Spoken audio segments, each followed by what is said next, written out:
this session, today I am going to cover up with the topic called pigeonhole principle. So in this, the pigeonhole principle states that if young pigeons occupy n pigeonholes and if m greater than n, then 2 or more pigeons occupy the same pigeonhole. So if I consider the 5 pigeons and 3 pigeonholes, so which I have drawn in this figure, see these are the 5 pigeons which is occupying only 2 pigeonholes. So in this there is no condition as such that only 1 pigeonhole should be left empty. So there is no condition as such.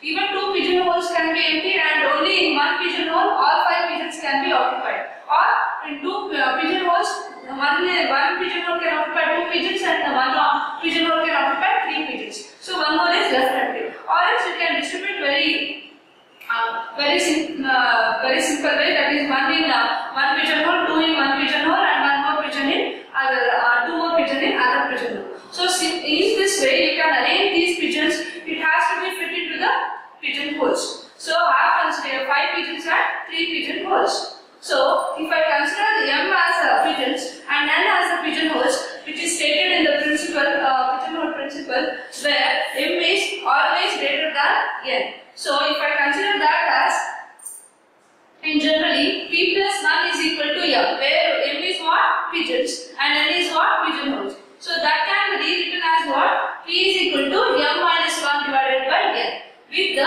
flowing function symbol called this one. Okay, so this same pigeonhole principle we can generalize or we can extend it as extension or generalization of pigeonhole principle. So this states that P is equal even here this pigeonhole principle extension states that if m pigeons occupy n pigeonholes, then at least 1 pigeonhole must contain p plus 1 number of pigeons. So that is why p plus 1 number of pigeons should be present in the pigeonhole. So that's why I am rewriting this equation as p plus 1 pigeons should occupy this n pigeonholes. Okay. So in this generalization, you can rewrite this formula as a generalization of the pigeonhole principle, where p is equal to m minus 1 by n with the flowing function symbol. So this can be used for almost all the problems using this pigeonhole principle. This is the main formula you can use it for the problems. So you can give one more example for this pigeonhole principle. See, if 8 children born on the 1 week, so 1 week will be having 7 days. So this then we can call it as pigeonholes and 8 pigeons. So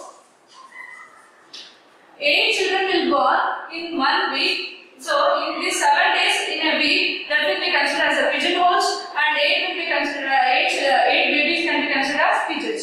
So what does it mean? By applying the pigeonhole principle to this 8 pigeons and 7 pigeonholes, you can say that in 1 day more than 1 baby more than 1 children will be born on 1 day of a week. So this completes the pigeonhole principle. Based on this pigeonhole principle, now I am going to solve the problem.